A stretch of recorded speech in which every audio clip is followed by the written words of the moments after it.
अस्सलातु वस्सलामु अलैका या सय्यदी या रसूल अल्लाह, अस्सलातु वस्सलामु अलैका या सय्यदी या हबीब अल्लाह। हम्दो सलात के बाद मेरे निहायत ही मुअज़्ज़ज़ व मोहतशम सामीन कराम, अल्लाह रब्बुल इज़्ज़त के फ़ज़ल और उसकी तौफ़ीक़ से पड़ोसियों के हुकूक़ के हवाले से हम गुफ्तगू कर रहे हैं।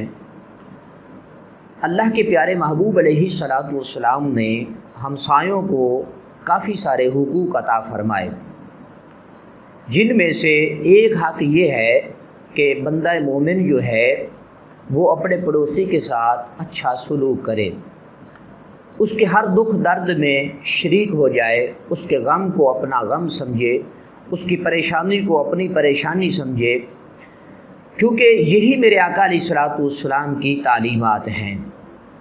आज मुआशरे में जब हम नज़र दौड़ाते हैं तो वो हमसायों के हुकूक़ का ख्याल नहीं रखा जाता। कितने लोग ऐसे हैं जो अपने हमसायों के साथ बुरा करते हैं, उनके हुकूक़ की अदायगी नहीं करते हैं।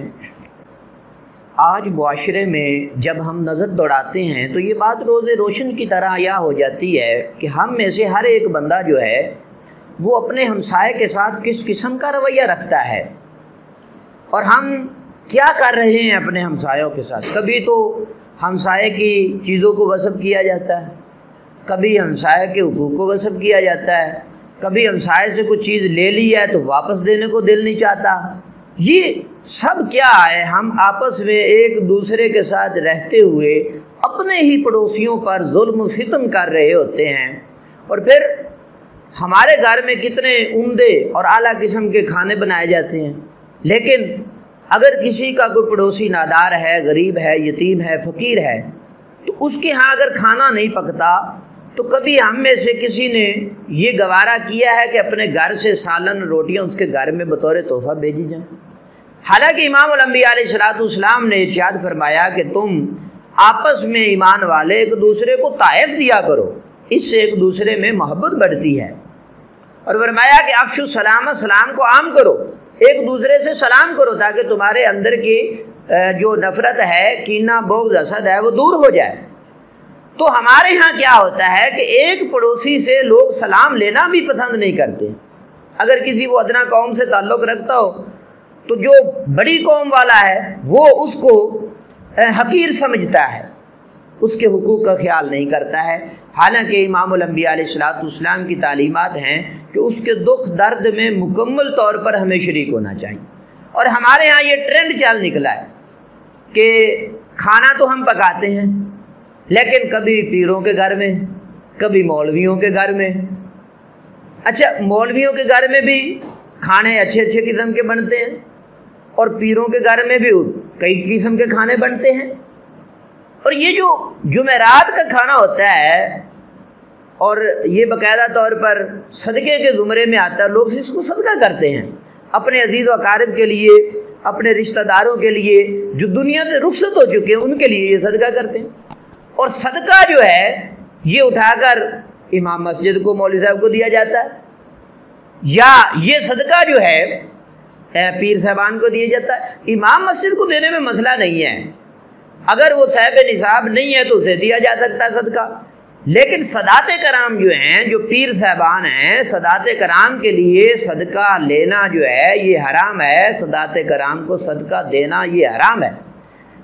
तो हमारे यहाँ लोगों को इस बात का इल्म नहीं होता, वो कोशिश करते हैं कि जुमेरात का खाना सदाते कराम के घर, और बाद ऐसे सदात भी होते हैं जो उनको बिल्कुल नहीं मना करते हैं।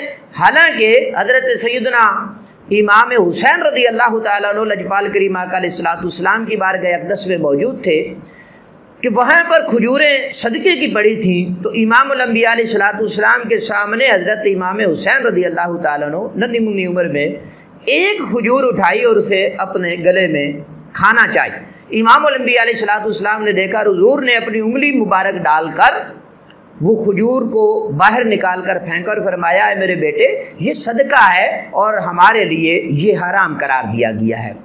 जब सैयदना हज़रत इमाम हुसैन रज़ी अल्लाह ताला अन्हु छोटी उम्र में सदक़े की तरफ मायल हुए तो इमामुल अंबिया अलैहिस्सलातु वस्सलाम ने मना फरमा दिया। اب سادات کرام کو بھی اس بات کا علم ہونا چاہیے اور سوچنا چاہیے اگر کوئی صدقہ دیتا ہے تو اسے قبول نہ کیا جائے بلکہ اسے واپس موڑ دیا جائے، اور انہیں باقاعدہ ترغیب دلائی جائے کہ تمہارے آس پاس میں جو پڑوسی ہیں، تمہارے یہ ہمسائے ہیں جن کے لیے کھانے کو کچھ نہیں ہے، جو غریب ہیں، یتیم ہیں، فقیر ہیں، مسکین ہیں، کوئی بیوہ خاتون ہے اس کے یتیم بچے ہیں، ان کی مدد کی جائے، ان کی خدمت کی جائے، ان کو یہ کھانا فراہم کیا جائے۔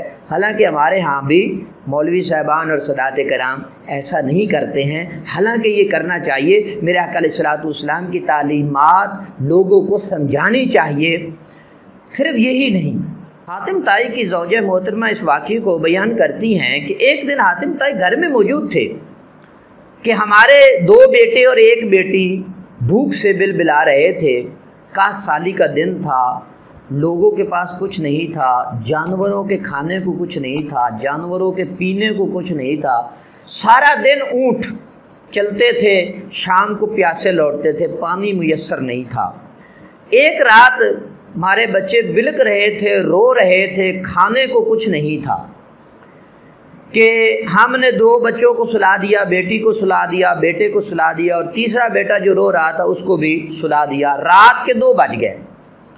ابھی ہم بات ہی کر رہے تھے کہ ایک دروازے پر ہلکی سی آواز آئی، تو آواز دے کر پوچھا گیا تو کوئی جواب نہ آیا۔ تو مائی صاحبہ کہتی ہیں میں جب باہر نکلی اور میں نے دیکھا کہ ہماری پڑوسن جو ہے اس کے پاس 2 بچے ہیں جو رو رہے ہیں، اور 4 بچے اس کے دوسرے اس کے ساتھ تھے۔ اس نے کہا کہ میں بھوکی ہوں، میرے یہ بچے بھوکے ہیں، کھانے کو ہمارے پاس کچھ نہیں ہے۔ تو میں نے یہ ساری بات سن کر حاتم طائی سے جا کر کہا کہ اس طرح ہماری پڑوسن خاتون آئی ہے، وہ کہہ رہی ہے کہ میرے پاس کھانے کو کچھ نہیں ہے، میں بھوکی ہوں، میرے پاس پینے کو کچھ نہیں ہے، میرے بچے بھوک سے رو رہے ہیں۔ تو حاتم طائی نے اپنی زوجہ سے کہا جاؤ اس خاتون کو میرے پاس لے آؤ۔ تو انہوں نے کہا کہ ہمارے بچے خود بھوکے ہیں، آپ خود بھوکے ہیں، میں خود بھوکی ہوں، ہمارے پاس کچھ ہے نہیں، ان کو آپ کیا دیں گے؟ انہوں نے کہا کہ آپ جاؤ انہیں بلا کر لے آؤ، اللہ تبارک و تعالیٰ ان کے لیے بہتر سبب پیدا فرما دے گا۔ جب انہیں لایا گیا تو زوجہ محترمہ حضرت حاتم طائی کی بیان فرماتی ہیں کہ حاتم طائی نے چھری اٹھائی اور اپنا ایک اونٹ جو ہے انہوں نے ذبح کر دیا، پھر آگ جلائی، اس اونٹ کا گوشت پکایا، تیار کیا، اور کہا جاؤ اس مائی کو اور اس کے بچوں کو بلا کر لے آؤ۔ جب بلایا گیا تو کہا بیٹھو اور کھاؤ، یہ تمہارے لیے ہے، اور کہا کہ ہمارے بچوں کو بھی بیدار کر دو، وہ بھی کھا لیں۔ تو انہیں بھی بیدار کیا گیا، انہوں نے کھایا۔ اور حاتم طائی کی زوجہ محترمہ اس بات کو بیان کرتی ہیں کہ میں نے خود دیکھا کہ حاتم طائی سارا کچھ انتظام کرنے کے بعد ایک جانب کھڑے ہو گئے اور دیکھتے رہے ہمیں کھانا کھاتے ہوئے، اور میرے علم میں تھا کہ انہوں نے بھی نہیں کھایا، اور اس اونٹ کے گوشت سے ایک لقمہ بھی نہیں کھایا۔ یہ وہ حقوق ہیں جو امام الانبیاء علیہ الصلوۃ والسلام نے پڑوسیوں کو عطا فرمائے، اور حاتم طائی کا وہ کردار کہ انہوں نے اپنے بچوں کے لیے اتنا انتظام و انصرام نہ کیا، لیکن بات جب پڑوسی کی آئی، بات جب ہمسائے کی آئی تو پھر نہیں رکے، ان کے لیے اپنے اونٹ کو ذبح کیا اور ان کے کھانے پینے کا انتظام کیا۔ اللہ تبارک و تعالی ہم سب کو اپنے پڑوسیوں کے ساتھ، ہمسایوں کے ساتھ حسن سلوک کرنے کی توفیق عطا فرمائے۔ وآخر دعوانا ان الحمد للہ رب العالمین۔